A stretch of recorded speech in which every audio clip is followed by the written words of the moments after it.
तो हमारे यहाँ मेडिकल कॉलेज में भी हमने एक आरटीआई लगाई कि आपने कितने स्टाफ को, कितने डॉक्टर्स को, कितने वार्ड बॉयज को इस राशि का वितरण किया है और इस ये राशि कितनी आई आपके यहाँ पे बांटने के लिए। तो उन्होंने सर जानकारी दी कि ये जानकारी अभी लिस्ट अधूरी है, इसकी बनी नहीं है, तो ये जानकारी देना उचित नहीं है। उसके बाद में सर जो दूसरा पॉइंट हमने पूछा था कि टोटल राशि कितनी आई आपके यहाँ पे, तो उन्होंने बोला सर कि राशियों का जो वितरण है ना वो वित्तीय नियमों के अनुसार गोपनीय विषय है, नियोक्ता का इसको विशेषाधिकार है बस जानने का, बाकी किसी को नहीं है। तो क्या सर ऐसा है क्या?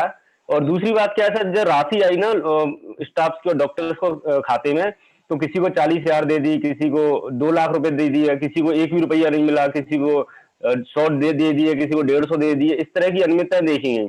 तो सर मेरा ये पूछना था, क्या ये जो राशियों का वितरण होता है वित्तीय नियमों के अनुसार, क्या एक गोपनीय विषय होता है क्या सर ऐसा?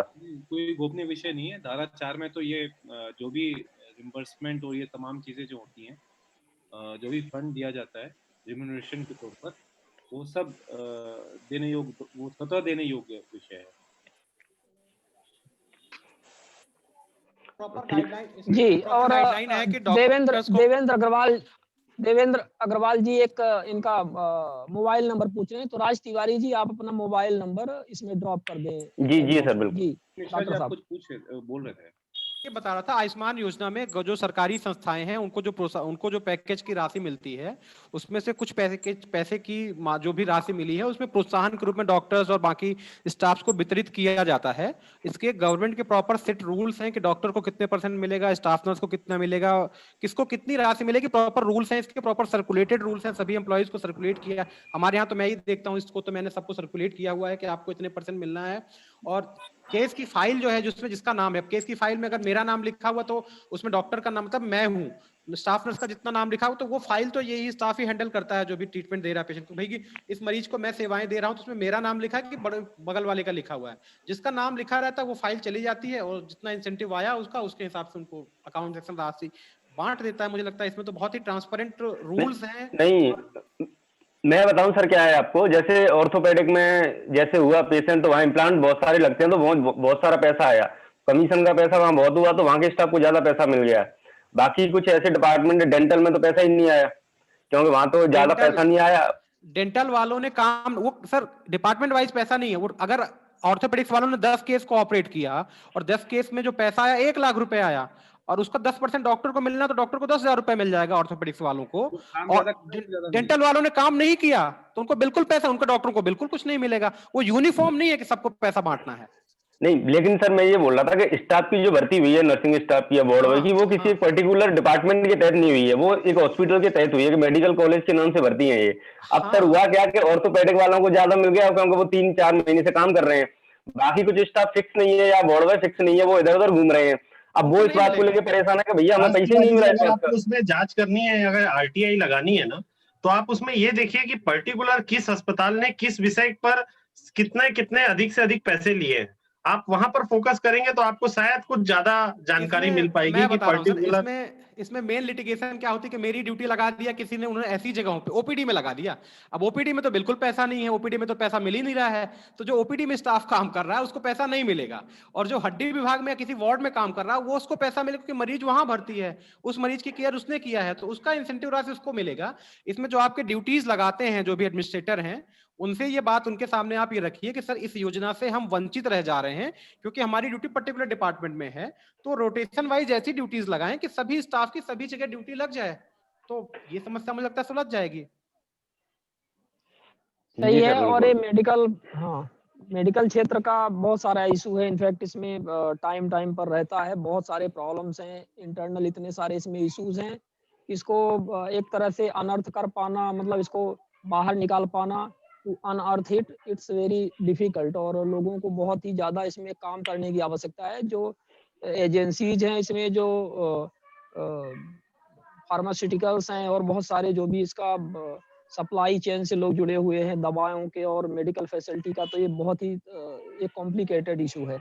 इसके अंदर जो लोग हैं वो इसको प्राइमरी एजुकेशन के रूप में जोड़ा जाना बहुत जरूरी है, और इसके लिए हर आदमी को एक प्राइमरी एजुकेशन होना जरूरी है कि उसको क्या करना है क्या नहीं करना है, उसको क्या चीज जानकारी होनी चाहिए, बेसिक जानकारी अपने ट्रीटमेंट को कराने के लिए, उसके क्या राइट्स हैं और क्या रिस्पॉन्सिबिलिटीज हैं। इन सब बारे में उसको एक बेसिक जानकारी होनी चाहिए।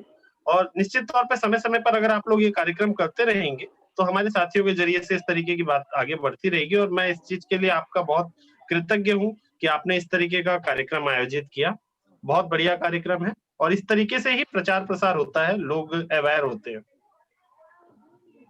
नहीं, बिल्कुल, आप लोगों की वजह से कार्यक्रम है, क्योंकि आप सब वक्ता हैं, आप इसके विशेषज्ञ हैं, तो जब विशेषज्ञ आते हैं तभी कार्यक्रम का आनंद मिलता है। हमारा मतलब ये था कि कॉम्प्लिकेटेड इसलिए है क्योंकि ट्रांसपेरेंसी की कमी है और लोग वही जो आपने बात कही अवेयरनेस की, क्योंकि लोग उतने अवेयर नहीं है इन चीज़ों को, आम व्यक्ति को इन चीज़ों से बहुत ही कम लेना-देना रहता है, तो यही सब प्रॉब्लम है। एक जैसे आप जानते हैं कि यदि ग्रामीण क्षेत्रों की अपन बात करें, हेल्थ फैसिलिटी की, बार-बार बातें आती हैं, तो एक इश्यू होता है कि झोला छाप डॉक्टर का, एक बात आ जाती है, वही प्राइवेट सेक्टर के डॉक्टर या झोला छाप डॉक्टर ऐसे।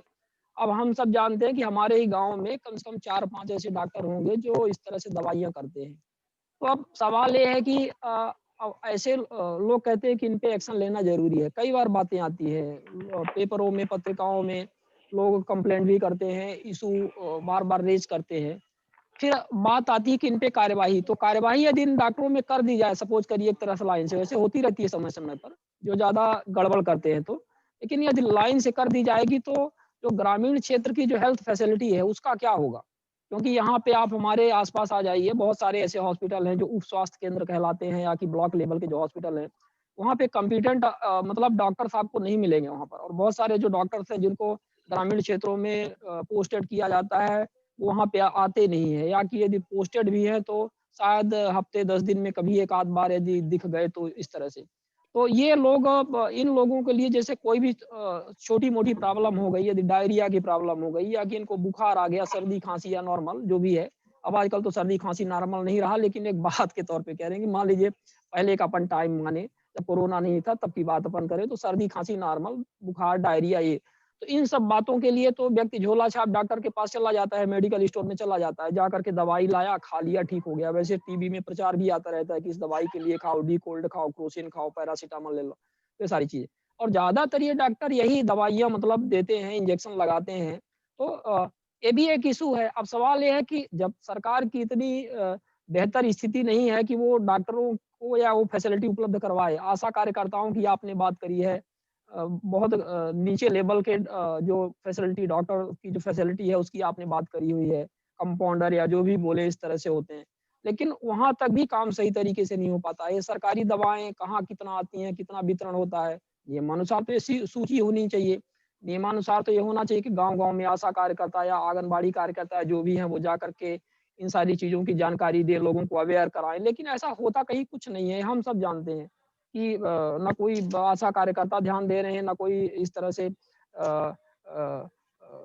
डब्ल्यूसीडी के मेंबर्स ध्यान दे रहे हैं इस तरह से, तो ये सब इश्यू है। तो अब इसका अवेयरनेस की बात आती है कि कितना अवेयर हो पाएगा सोसाइटी और ग्रामीण क्षेत्र में कितना अवेयरनेस कौन फैला पाएगा, कैसे फैला पाएगा? इस फील्ड में भी काम करने वाले लोग कम ही हैं।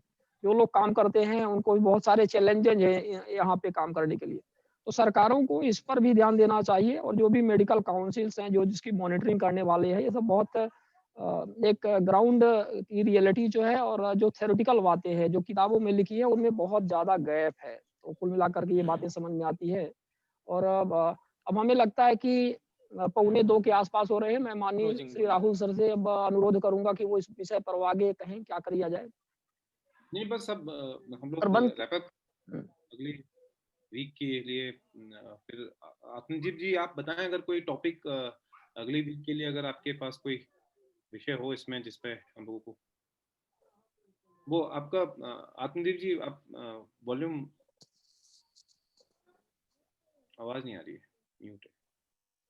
इस हेल्थ इश्यूज पे सारी जो बहुत अच्छी गंभीर और उपयोगी चर्चा हुई है इन और जो तरह तरह के मुद्दे उठे हैं उनके एक हद तक समाधान के रूप में देवेंद्र जी अग्रवाल के सुझाव पे हमको सबको आगे काम करना चाहिए। उन्होंने जो अभी सुझाव दिया कि इसको स्वास्थ्य के संबंधी स्वास्थ्य के अधिकार से जुड़ी सब चीजों से संबंधित चीजें पाठ्यक्रम में शामिल की जानी चाहिए स्कूल के। जैसे हम सूचना के अधिकार के लिए बात करते हैं कि यह भी स्कूली पाठ्यक्रम में शामिल हो, जैसा CBSE ने किया। इसी तरह ये हेल्थ का इशू भी इसमें आना चाहिए।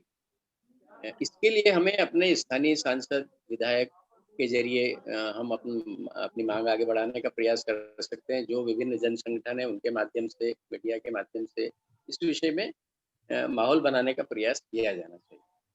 दूसरा एक सवाल मन में आता है अभी ये सारी चर्चा सुन के कि हर आदमी से वास्ता रखने वाला विषय है, हर आदमी की ज़िंदगी से जुड़ा है स्वास्थ्य का इश्यू। लेकिन 130 करोड़ से ज़्यादा लोगों के इस देश में इतने जन संगठन हैं, जो सिर्फ़ इस मुद्दे पे काम करते हों, स्वास्थ्य के जन स्वास्थ्य से जुड़े मुद्दे। कितने संगठन होंगे? एक संगठन हमारी जानकारी में है वॉलंटरी हेल्थ ऑर्गेनाइजेशन, लेकिन वो कुल मिला के बड़े रूप में देखें तो एक सरकारी रिटायर्ड लोगों का एक ग्रुप है, जो उस तरह से काम नहीं कर रहा है जैसा जन संगठन करते हैं। वो एक तरह से पराश्रयी संगठन है, स्वतंत्र जन संगठन नहीं है। ये विषय भी सबके विचार का विषय है कि इतने जीवन के अधिकार से जुड़े मामले में हमारे यहाँ जन संगठनों की थैंक यू। हमारे एक मैसेज किया हुआ है, अंत में हम इनको ले लेते हैं। एक मैसेज RTI 2005 नाम से आईडी है और हमारे ख्याल से बघेल जी है। बघेल जी, आपने लिखा है बोलने का मौका दिया जाए, तो आप बोल लीजिए। अंत में आप ओपन कर लीजिए अपना, आपका वो नहीं आ रहा है, आवाज नहीं आ पा रही है, उसको म्यूट है। हाँ, बोलिए। Hello sir. जी जी, कई बार आपने मैसेज किया, आप कृपया बोलें। शिवानंद जी, जो अभी खैर लंबा विषय है, देवेंद्र अग्रवाल जी ना राहुल सर सुन रहे थे और बोल भी रहे थे। जो जेनरिक दवाई के संबंध में है, मैं एक फार्मासिस्ट हूँ, मैंने एसबी पॉलिटेक्निक भोपाल से किया है। देश की सबसे बड़ी समस्या है, जब से आमिर खान ने कह दिया जेनरिक दवाई चले, छोटी-छोटी अहमदाबाद, चेन्नई, मद्रास, हिमाचल, छोटी-छोटी घरों में दवाइयाँ, जैसे आप चाहें कि शिवानंद नाम के एक प्रोडक्ट बनाया जाए जिसका रेट